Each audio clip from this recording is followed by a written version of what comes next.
n'importe quoi. Et s'il faut que je souligne un truc, moi je crois que Sankara doit beaucoup réfléchir avant de s'adresser à Papa Chéri, na sens moko ya mabe. On doit être reconnaissant dans la vie. Lelo eza makambo nga na kolobate parce que moi je suis pas habitué à parler. Monde na monde musique en pe il faut ka kolobaka sozo lobate, il y a des soucis. Nga bomba ka makambo bele na kolobate mais net lelo naza décidé, je suis en fait rebellé. Ya koloba makambo soso Sankara azaki na procès moko na président ya groupe moko ya Kinshasa ou a traduit qui en justice. Il a fini par parquer à grande instance, ben il va transférer na Makala. Il fallait des bons avocats et il fallait caution moko, voilà, costaud pour pas qu'on lâcher.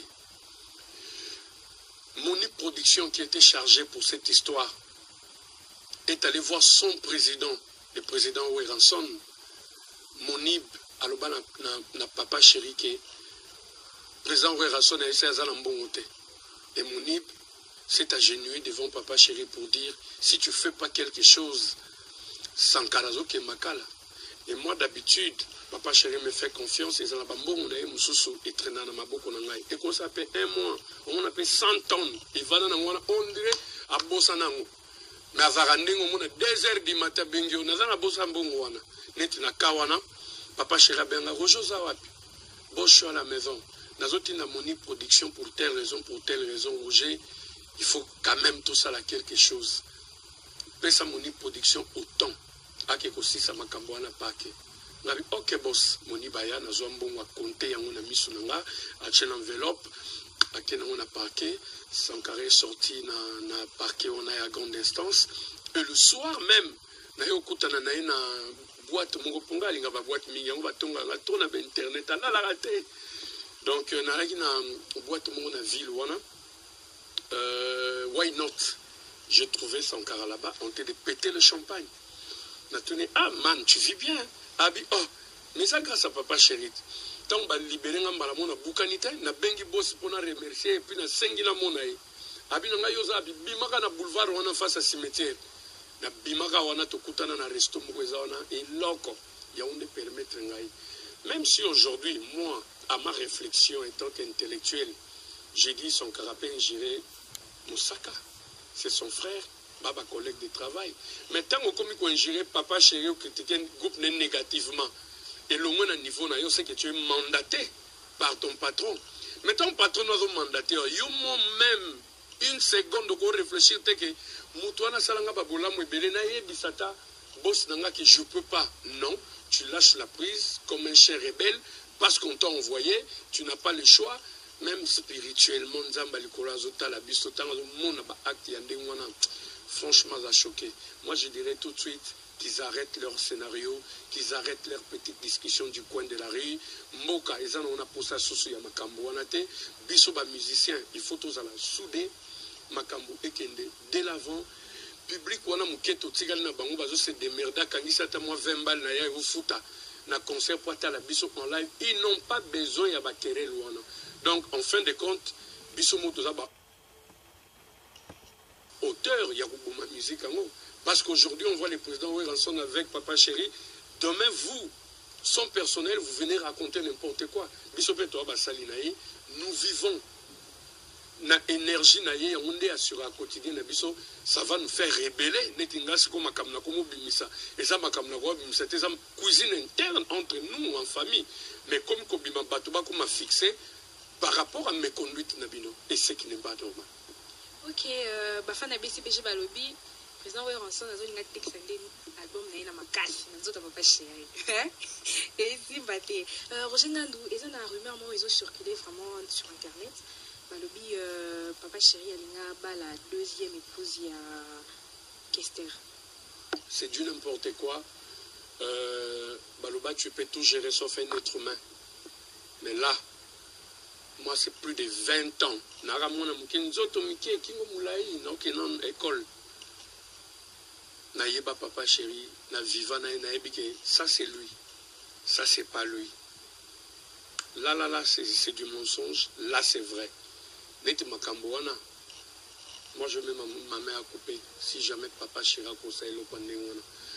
Jamais conseillé le Kwandengwana pour d'abord un respect azalaka nango et puis azana que son âme repose en paix ya yana biso kin kester akoko sala ngotse et puis atika toutes ces jolies nanos batombaka genoux parce que c'est un jeune homme complet.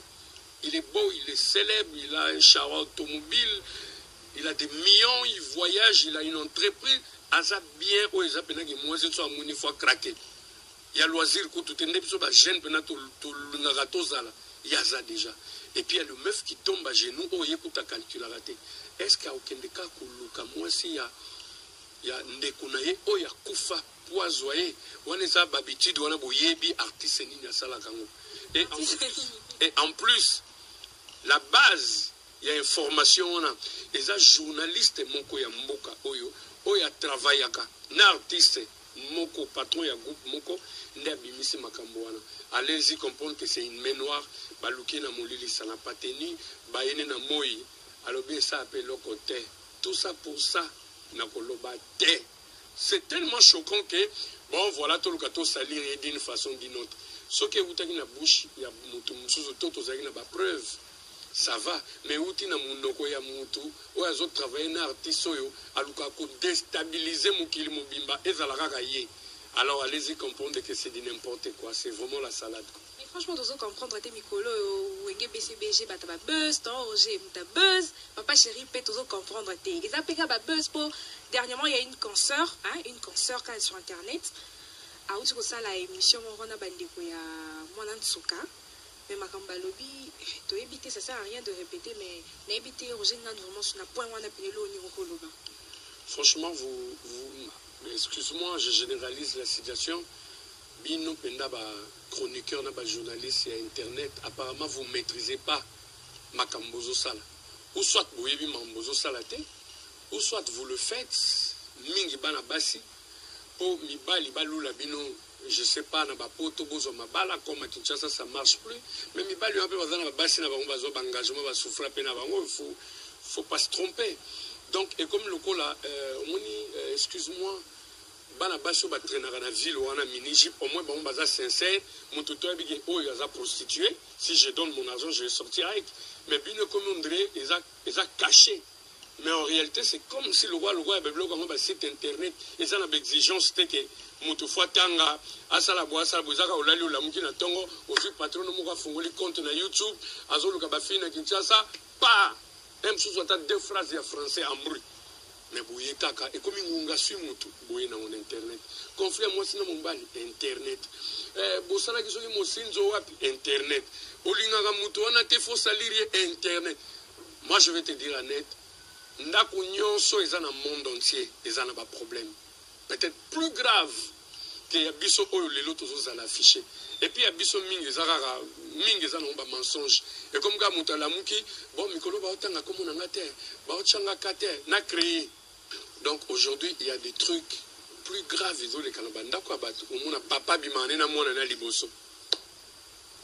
Maman abimane na mwana verni ka pour mwana verni ko sale ina amona kilote na yeza ki gonfler na côté moko akomane bimana mwana ya verni pendant que papa sala tout asombela ndako asomami tout ça bat balubaka ngote.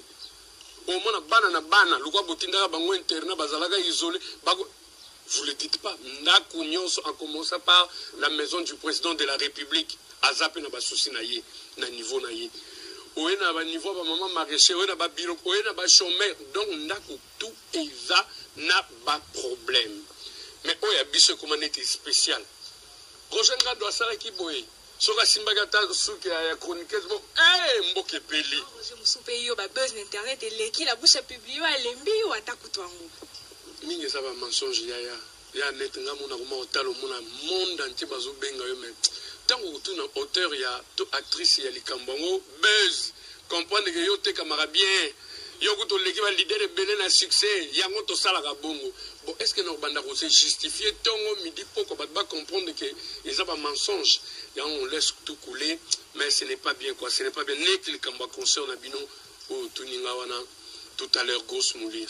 Moi, je suis choqué par rapport à son comportement. Il n'y a pas un problème. Il n'y a pas un problème. Oh, il va créer un tout ôté. Il faut à ça tout un plat. Moi, j'avais une relation intime avec elle. Mais si j'ai abandonné, na comment réservé, c'est parce que dans la mobile ne moko boya mécanicien akenda ko se plaindre mboka mobimba. Ah, otala, moi sinangai, na okangena ba texto zo tinda rojengando, azo senge ba rendez-vous, azo senge bo pendant ce temps na kota na sa ba camion, na zo beba mafuta, moi $10, $20 na kenda ko pesa ye, eloko nini sa lingi. Tango komelanga na matoi, na ebisi, il faut arrêter, reste avec ton mec là. Alingio peut-être donne-lui la chance.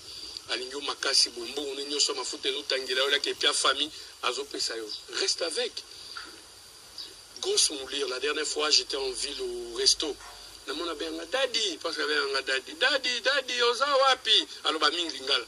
Daddy oza wapi ngabi show resto en ville. Na zo ya wana na po mo janga bi vient. Daddy ndena bofona ke nangola.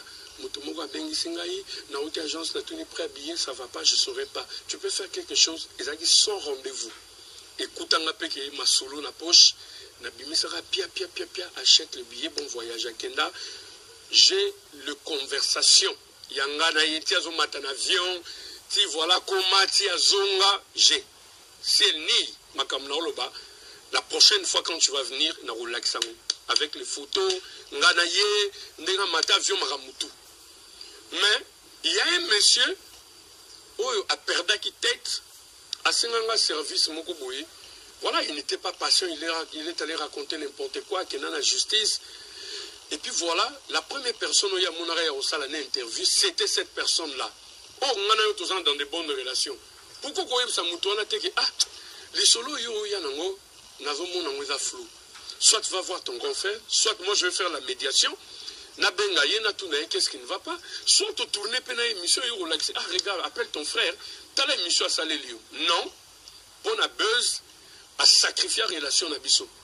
À préférer la buzz. Mais les lois batiga na soni parce que on a la famille à témoin de Giovanna, on est lié à la sueur à foi moutoute.